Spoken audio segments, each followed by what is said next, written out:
Hello, नमस्कार, आदाब, सत श्री अकाल, अस्सलाम वालेकुम। मैं हूं मोहम्मद अहमद काज़मी, लेकर आया हूं आपका पसंदीदा कार्यक्रम आपके रूबरू।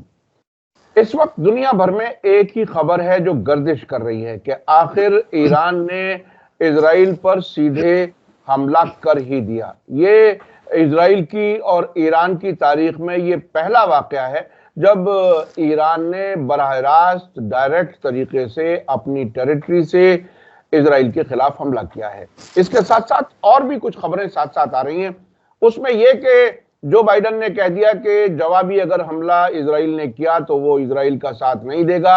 ईरान ने अमेरिका को धमकी दी है कि अगर जवाबी हमले में वो शरीक रहा तो उसके इस इलाके में जो फौजी अड्डे हैं, छावनियां हैं, उन पर वो हमला कर सकता है। इसी तरह से ईरान ने पड़ोसी मुल्कों अरब और तुर्की वगैरह को भी ये एक तरह से धमकी दी है कि अगर आपने अपनी जमीन या अपना एयर स्पेस ईरान के खिलाफ हमले में इजराइल को प्रोवाइड किया तो आपके खिलाफ भी कार्रवाई होगी। आखिर इस सब का क्या मतलब है?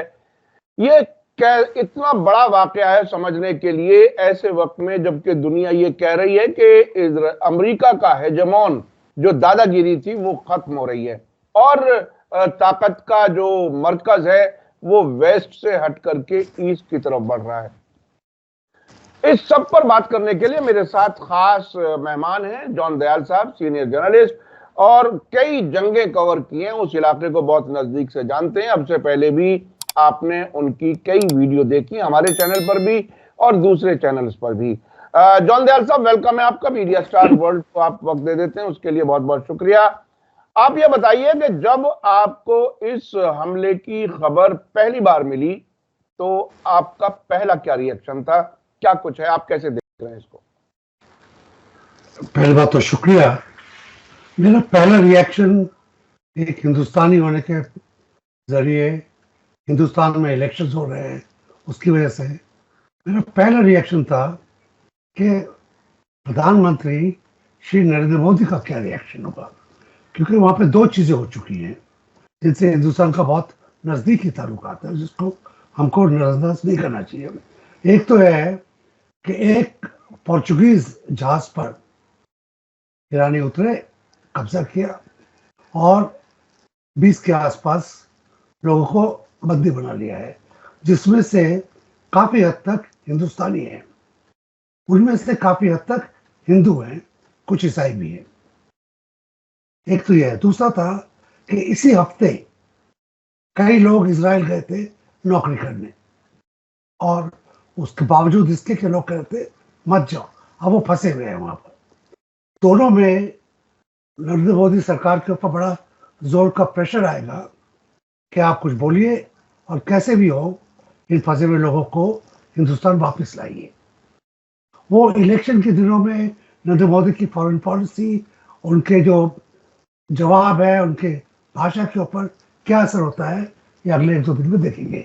खुलेआम इसराइल का सपोर्ट नहीं कर सकते, हालांकि इसराइल की लॉबी में काफी हद तक खड़े हुए हैं। वो खुलेआम ईरान की अटैक का सपोर्ट भी नहीं कर सकते, हालांकि ईरान के तेल पर हमने कई साल गुजारे हैं। यहाँ पर वो फंसे हुए हैं और उनका फॉरेन पॉलिसी का क्या पैतरा रहेगा, किस करवट बैठेंगे, उसके ऊपर इस हिस्से में, साउथ एशिया में इस लड़ाई का क्या असर होगा, उसके ऊपर काफी मैटर करता है। तो दूसरा रिएक्शन जो मेरा था, जो मैंने आज दिन में सुना कि जो अंग्रेजी मीडिया की तरफ से आता है कि क्या ईरान ने तीसरी महायुद्ध, तीसरी जंग की शुरुआत कर दी है, जो कि हमास के 7 अक्टूबर के अटैक से नहीं हुई थी, जो ईरान को, जो इजराइल ने गाजा का सत्यानाश करने की कोशिश की उससे नहीं हुई थी, वो शायद इससे हो जाए। ये दोनों यहाँ पे रहते हुए वाजिब रिएक्शंस हैं, ज्यादा डेटा के ऊपर बेस्ड नहीं है, ये इमोशनल इंस्टेंट रिएक्शंस है, क्योंकि अभी भी वहां पर एग्जैक्ट क्या हो रहा है कोई बता नहीं रहा है। खबर है कि 300 से लेकर 500 तक रॉकेट्स और ड्रोन्स ईरान ने भेजे और उसमें से 2/3 इंटरसेप्ट हो गए और कुछ इसराइल के ऊपर गए। ये कुछ कितने गए ये डिपेंड कर रहा है बताने वाले की गिनती पर। Israel, America, American media, European media कह रहा है बहुत कम इसराइल पे गिरे हैं, ज्यादातर डूब गए। कई इंटरनेशनल एजेंसीज कहते हैं कि सिर्फ 150 शायद गए थे, जिस वजह से 3/4 मार गिराए गए और बाकी ऐसी जगह गिरे कि खास कोई नुकसान नहीं हुआ। कोशिश की जा रही है कि इसराइल का नुकसान कम से कम बताया जाए। मगर दो बातें तो साफ हैं। ईरान ने कहा, वार्निंग दी, अमेरिका को डायरेक्ट वार्निंग दी, ये भी कहा इंटरमीडिएट्स के थ्रू कि आप इसराइल पर प्रेशर डालिए। उसने जो ईरान के जनरल्स को मारा, बाकी लोगों को ड्रोन से मारा, जेट से मारा, उसके लिए आप कुछ कमेंट कीजिए, इसराइल पर प्रेशर डालिए। वो अमेरिका ने नहीं किया, बावजूद इसके कि प्रेसिडेंट बाइडेन हमेशा कहते आ रहे हैं और उनके स्पोक्स पर्सन कहते आ रहे हैं, उनके जो पॉलिटिशियंस है वो कहते आ रहे हैं कि बाइडेन और नेतन्याहू की दूरियां बढ़ रही है। हालांकि अमेरिका और इसराइल की जो कंट्री टू कंट्री हुआ है उसमें कोई कम नहीं आया है। तो जब ईरान कहता है कि हमने आपको इतना मौका दिया, 1 हफ्ते का मौका दिया और इसका आपने कोई फायदा नहीं उठाया, तो हमको अब स्ट्राइक करने से आप नहीं रोक सकते। और ईरान जिसका बॉर्डर इसराइल से नहीं लगता है, उसने दूसरी भी वार्निंग दी कि थर्ड कंट्रीज अगर हमको रोकने की कोशिश करेंगे तो हम उनके खिलाफ भी एक्शन लेंगे। एक खबर है कि जॉर्डन ने भी ईरान के कई रॉकेट्स को मार गिराया। क्या ईरान इसको एक अटैक ऑन ईरान की हैसियत से लेगा? जॉर्डन को वो कई वार्निंग दे चुका है इस बारे में। क्या जॉर्डन के ऊपर भी हमला कर सकता है? ये आगे देख सकते हैं। मगर वहां पे सिनारियो इतनी तेजी से बढ़ रहा है, तेहरान में, वॉशिंगटन डीसी में, जेरूसलम में, लंदन में, ब्रसल्स में, कि कल क्या होने वाला है उसके ऊपर बड़ा मुश्किल, रात भर में क्या होगा कोई फोरकास्ट करना बड़ा मुश्किल है। मैं अभी अमेरिकन टीवी स्टेशंस को देख रहा था, कोई खास डेवलपमेंट्स वो नहीं कर पा रहे हैं। हालांकि पब्लिक रिस्पांस अमेरिका का जैसे पिछले 2 महीनों से ही कह सकते हैं हल्के हल्के हल्के हल्के प्रो गाजा होता जा रहा था, उसमें तो कोई कमी आई नहीं है। अच्छा जॉन दयाल साहब, ईरान ने जो बयान दिए हैं इस हमले के बाद, एक तो ये कहा है कि जो हमने अभी हमला किया है वो अपने दमिश्क पे कॉन्सुलेट पर जो हमला किया था उसके जवाब में किया है और अब रुक गए हैं, पॉज दे दिया है।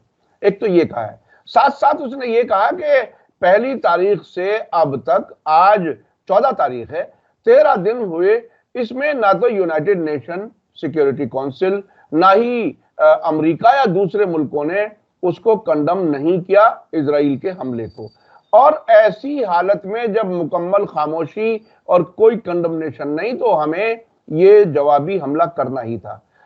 इसके क्या मानी है? देखिए, आमतौर पर अब तक जो नैरेटिव है दुनिया का वो ये कि अमेरिका के खिलाफ कोई हमला नहीं कर सकता या इजराइल के खिलाफ कोई हमला नहीं कर सकता, डर, खौफ। ये ईरान ने क्या पूरी दुनिया का खौफ निकाल दिया है कि ये सिर्फ कागजी घोड़े हैं, कोई इनकी कोई हैसियत नहीं है।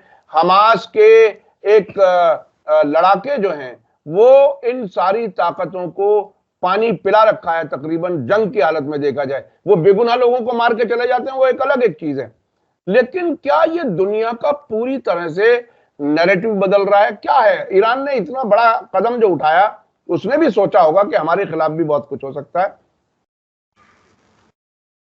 रशिया और यूक्रेन की लड़ाई तो कितने सालों का लोग भूल गए, 3 साल के करीब होने आ रहे हैं। कोल्ड वॉर के बाद ये सबसे ज्यादा प्रोलॉन्ग्ड लड़ाई है जिसमें नेटो वर्सेस रशिया, क्योंकि यूक्रेन तो प्यादा है, नेटो वर्सेस रशिया इतनी देर तक चल रही है लड़ाई। तो ये दोनों के लिए एक कोई काबिल तारीफ बात नहीं है देखा जाए तो। रशिया सुपर पावर था, अभी भी खास कमी नहीं आई है। कुछ सेंट्रल एशियन कंट्रीज उससे हट गई है, कुछ न्यूक्लियर प्लांट्स, कुछ रॉकेट प्लांट्स उससे हट गए हैं। यूक्रेन की वजह से उसकी ग्रेनरी कम हो गई है, मगर उसकी manufacturing strength, depth, gas production, oil production, उन पर कोई खास फर्क नहीं पड़ा था सोवियत यूनियन के टूटने के बाद और रशियन फेडरेशन के पैदा होने के ऊपर। तो अभी भी वो एक तरीके से सुपर पावर है। और नेटो तो, अमेरिका और नेटो एक ही मिलिट्री कंपैक्ट है, वो एक ही मिलिट्री यूनियन है जिसने दूसरी जंगी आजादी जब वर्ल्ड वॉर 2 था वो जीती थी। तो 3 साल में एक स्टैंड स्टिल सिचुएशन में है। उसके मुकाबले में यहां पर 2 चीजें हुई है। हमास का अटैक हुआ अक्टूबर में, इजराइल का जो काउंटर अटैक था गाजा को कंट्रोल करने के लिए, 6 महीने बाद भी टोटल कॉन्क्वेस्ट नहीं हुई है। 6 महीने के बाद भी टोटल हमास का सत्यानाश नहीं हुआ है, टोटल गाजा मारा नहीं गया है, बल्कि थूथू ही हुई है इसराइल के ऊपर कि उसके अटैक मिलिट्री टारगेट्स हट के सिविल टारगेट्स पे आ गए हैं। ये इतना लंबा अरसा हो गया है, इसमें इसराइल की जो मिलिट्री कैपेसिटी थी वो भी एक्सपोज हो गई है, उसके भी जो कमजोरियां थी वो हट गई है। अभी भी हर 15 दिन में $3 बिलियन की रसद हथियार अमेरिका से आ रहे हैं, बाकायदा आ रहे हैं, लगातार है, तो नहीं है कि छूट गए हैं, और उसके ऊपर कोई बंदिश भी नहीं आई है। तो इसराइल का जो पूरा था 6 डे वॉर, ये वॉर, वो वॉर, वो हवा हट गया है, तो उसमें कोई विचार नहीं करता है।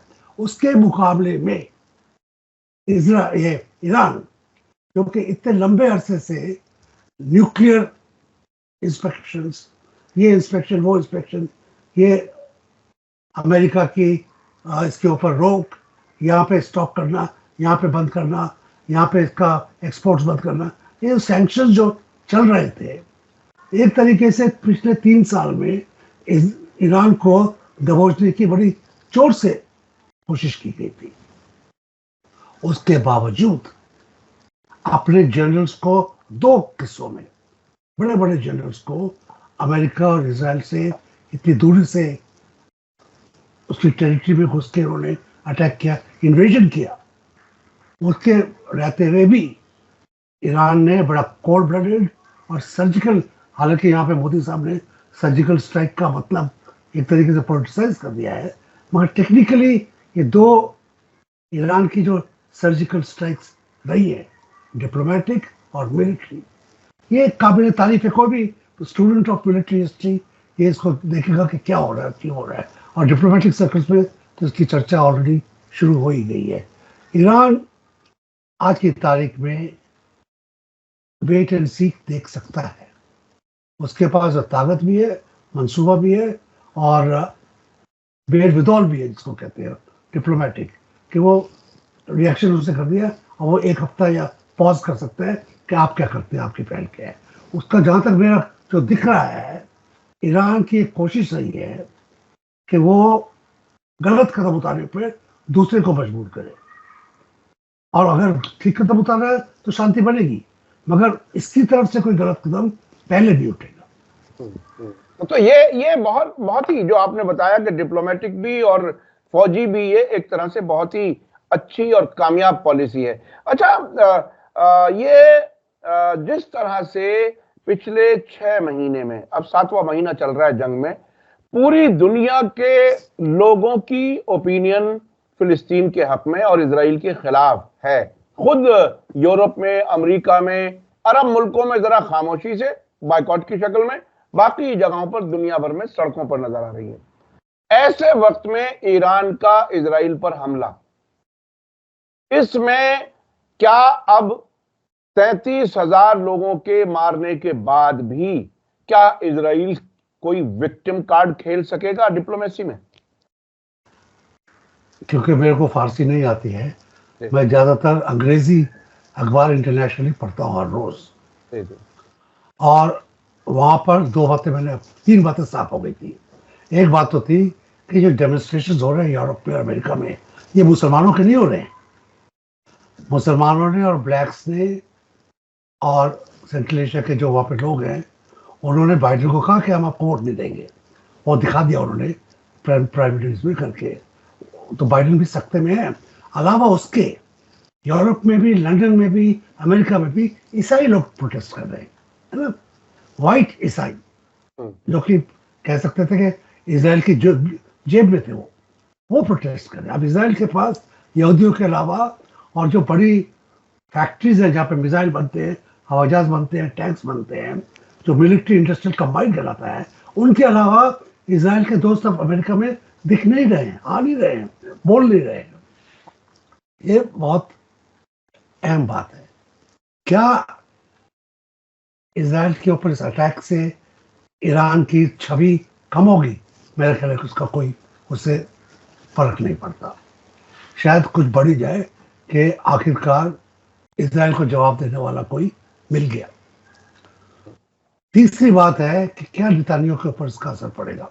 सारे अखबार जिनका मैंने जिक्र किया था इस बात में पक्के हैं कि नेतन्याहू आज की हालात में लड़ाई को लंबा रखना मांगते हैं, क्योंकि लड़ाई लंबी रखने में ही उनकी जिंदगी और मौत, उनकी पॉलिटिकल जिंदगी और मौत का बंधा हुआ है। एक तरीके से जंग खत्म होती है जल्दी, उनके ऊपर इंटरनल प्रेशर आएंगे, सरकार जाएगी, उनको ट्रायल पे करा जाएगा, और शायद कुछ वॉर क्राइम्स भी इंटरनली उनके ऊपर थोपे जाए।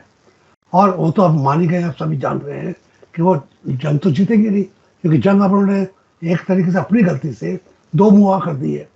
गाजा की जंग जीतते अगर, जो भी नामुमकिन है, अभी भी इतने 33,000 लोगों के मरने के बाद भी, जिसमें 7 से 8,000 बच्चे थे, 95 पत्रकार थे, उनके बावजूद भी जंग वहां पे जारी है। और जो दूसरा उन्होंने खोला, बेकार भी कह सकते हैं, ईरान के साथ, उसका तो चाबी उनके पास नहीं है, उसकी चाबी तेहरान के पास।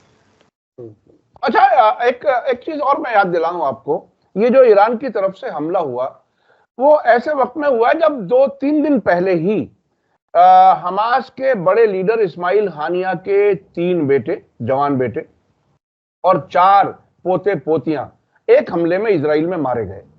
जो खबर आई, जब पहली खबर उनको दी गई, तो वो दोहा में एक अस्पताल में फिलिस्तीनी जख्मियों को देखने के लिए गए हुए थे। इस्माइल हानिया, जब उनके साथी ने मोबाइल से देख करके और उन्हें खबर दी, तो हार्डली, मैंने वो वीडियो देखी है, चंद सेकंड वो खामोश रहे, और ये रिपोर्ट किया इजरायली मीडिया ने भी कि उन्होंने अल्लाह को याद किया और अगले कमरे की तरफ, जो उनका पहले से प्लान था, उस तरफ बढ़ गए, ये दुआ करते हुए कि अल्लाह उनको मगफिरत करे, उनको अच्छा मकाम दे। ऐसे वक्त में जब सबसे बड़ा लीडर हमास का, उसने उतनी बड़ी कुर्बानी दी, और उसने साथ साथ ये कहा कि इजराइल ये समझता है कि हमारे बेटे चले जाएंगे तो हम पोजीशन बदल देंगे जंगबंदी वाले शर्तों में। ऐसा होने वाला नहीं है। जैसे 30-31 हजार लोग, 33 हजार लोग मारे गए हैं, उनसे कोई ज्यादा कीमती मेरे बेटों का खून नहीं है। ये बहुत बड़ी बड़ी बातें हैं, जो एक अंदाज होता है कि वो किस सोच के, किस स्टेट ऑफ माइंड के लोग हैं। ऐसे वक्त में अब जो ये हमला हुआ, एक खबर दो तरफ से जो आ रही है माहौल की। तेहरान में माहौल ये है कि लोग खुशियां मना रहे हैं। लोग मेरी आज सुबह ईरान के 4 बजे के टाइम पर, जो हिंदुस्तान में 6 बजे थे, उस वक्त बात हुई। मैं एक वहां के टेलीविजन के लिए डिबेट में भी मैं था, तो उसमें वो बता रहे कि आज तो हमारे यहाँ ईद मन रही है, बहुत खुशी है, सब लोग आधी रात को सड़कों पर हैं। तो वहां एक तरफ ये आए, एक खबर टाइम्स ऑफ इजराइल ने जेरूसलम के माहौल की बताई है कि दुकानदार कह रहे हैं कि लोग रुक नहीं रहे दुकान पे, भागे चले जा रहे हैं घरों की तरफ, डर के, खौफ के।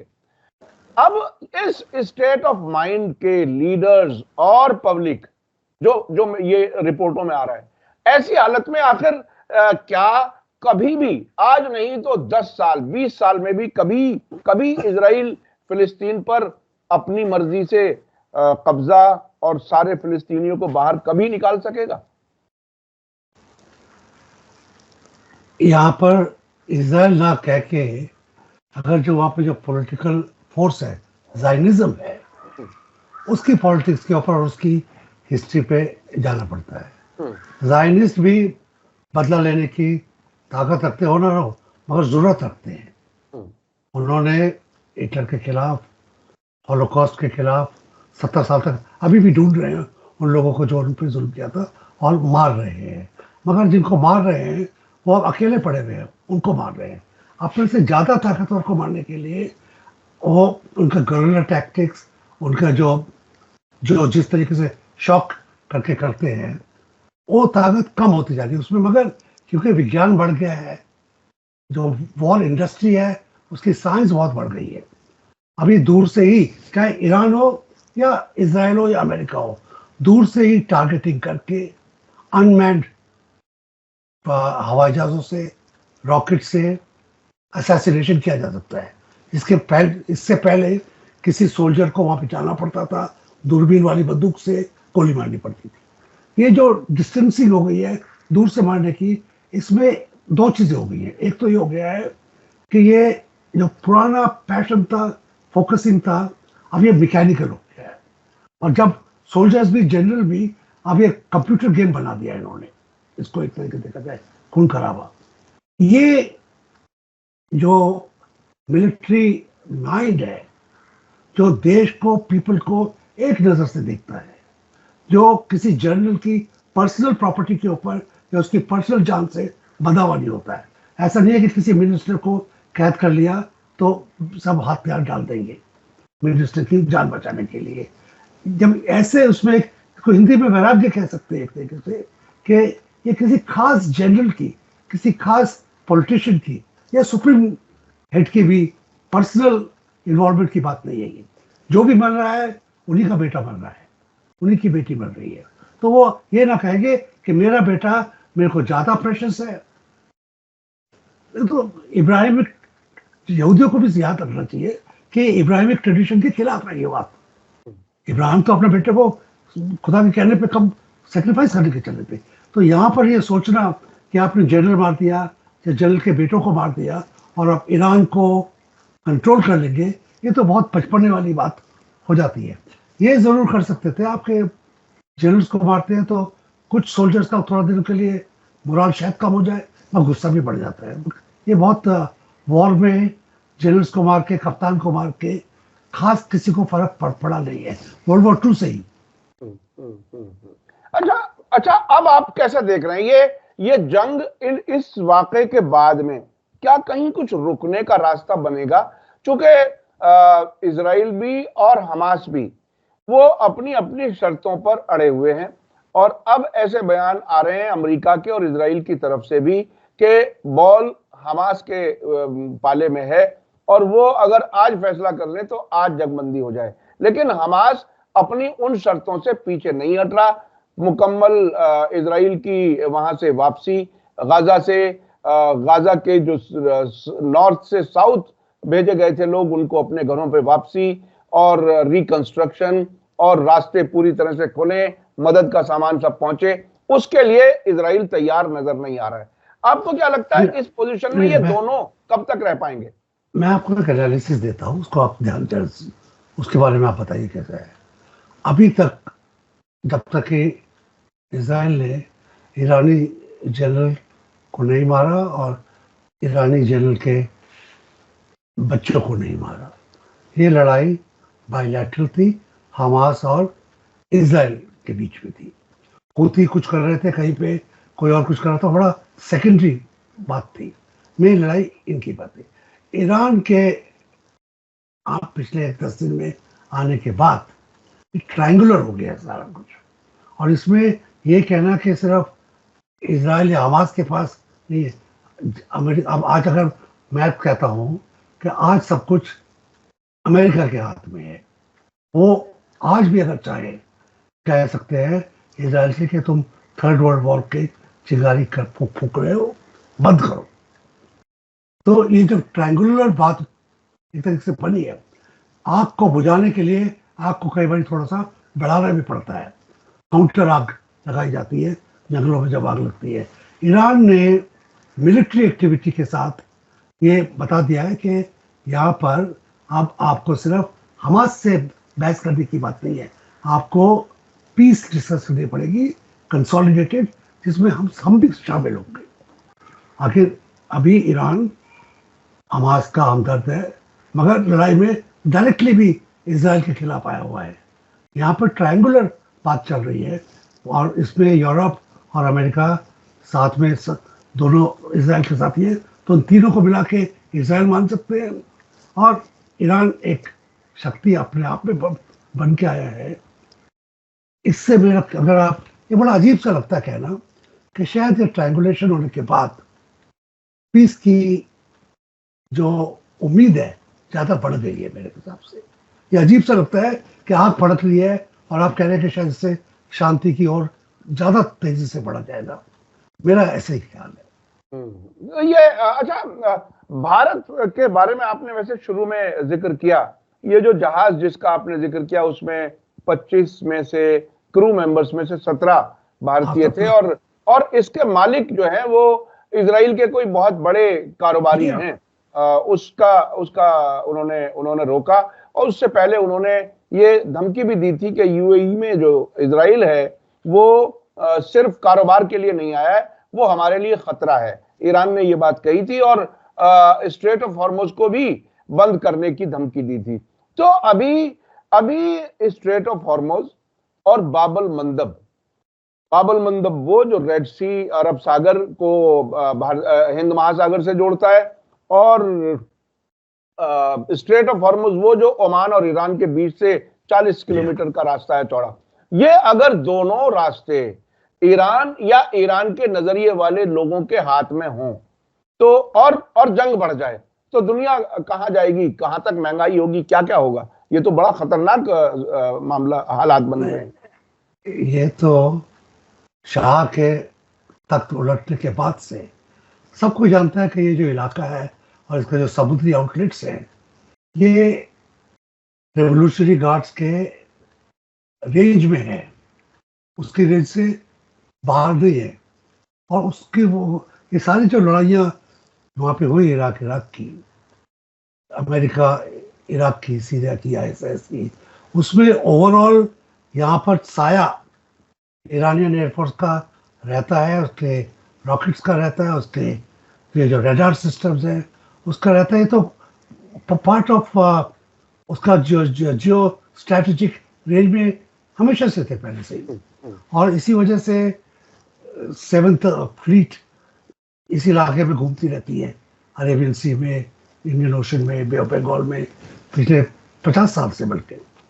तो ये तो आगे एक हुसैन ईरान लड़ाई अगर हो जाती है, फैलती है, वहां पे क्या करेगा, यकीनन दोनों रास्ते बंद कर देगा। उससे मिलिट्री एक्टिविटी तो थोड़ी ज्यादा असर नहीं पड़ेगा, मगर कमर्शियल एक्टिविटी जो हटेगी उससे दुनिया की इकोनॉमी के ऊपर बहुत बड़ा झटका आएगा, खासकर हिंदुस्तान जैसे देशों के ऊपर, जापान जैसे देशों के ऊपर, जिनकी सारा इकोनॉमी जो पैसिफिक के थ्रू नहीं जाती है, यूरोप के लिए इस सुएज से जाती है और साउथ अफ्रीका से जाती है, उसके ऊपर बहुत बड़ा असर पड़ेगा, इसमें तो कोई शक है ही नहीं। ये उतना ही बड़ा असर पड़ सकता है जैसे अगर साउथ ईस्ट एशिया में ये स्ट्रेट्स जो हैं सिंगापुर के आगे, ये क्लिंचर है, ये रोक लेते हैं इनको ब्लड क्लॉट की तरह, जैसे दिल का दौरा, इकोनॉमी का दिल का दौरा तो दिलाई देंगे, तो शक नहीं है इसमें कुछ।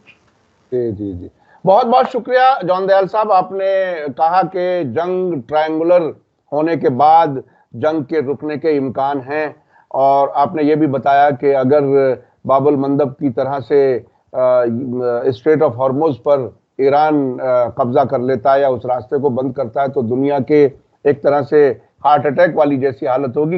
ये अगर खून का बहना जिस्म में रोक दिया जाए तो जाहिर है मौत हो जाती है। तो इकोनॉमिक एक तरह से बहुत बड़ा डिजास्टर हो सकता है पूरी दुनिया के लिए। आपने जंग के हालात पर हमें बताया और अपने ऑब्जर्वेशंस दिए, उसके लिए बहुत बहुत शुक्रिया। अपने दर्शकों से मैं कहना चाहूंगा कि मेरी पूरी कोशिश है कि इस जंग को हर एंगल से कवर किया जाए। मैं अपडेट करता हूं वहां के मीडिया, डिफरेंट मुल्कों के मीडिया आउटलेट से जो कुछ खबरें आ रही हैं वो आप तक पहुंचा रहा हूं, और कुछ जानकार लोगों से जो तजर्बेकार लोग हैं, जंगें कवर की हैं, उनके जरिए भी ऑब्जर्वेशंस क्या कुछ आ रही हैं, वो कैसे देख रहे हैं हालात को, वो भी आप तक मैं पहुंचाने की कोशिश कर रहा हूं। हमारी ये कोशिश कैसी लगती है आपको, कमेंट्स में जरूर लिखें। ये वीडियो आपको कैसे लगी इसके बारे में भी अपनी राय जरूर रखें। बहुत बहुत शुक्रिया। इसी के साथ मुझे दीजिए इजाजत। आपका बहुत बहुत शुक्रिया जॉन दयाल साहब, आपने वक्त दिया। इसी के साथ मुझे दीजिए इजाजत। धन्यवाद, शुक्रिया। जय भारत, जय हिंद। मीडिया स्टार वर्ल्ड के और वीडियो देखने के लिए हमारे चैनल को सब्सक्राइब करें और सीधे नोटिफिकेशन पाने के लिए बेल आइकन दबाएं। और अगर हमारी खबर सच्ची और अच्छी लगे तो अपने व्हाट्सएप, इंस्टाग्राम, फेसबुक और ट्विटर अकाउंट पर ज़रूर शेयर करें।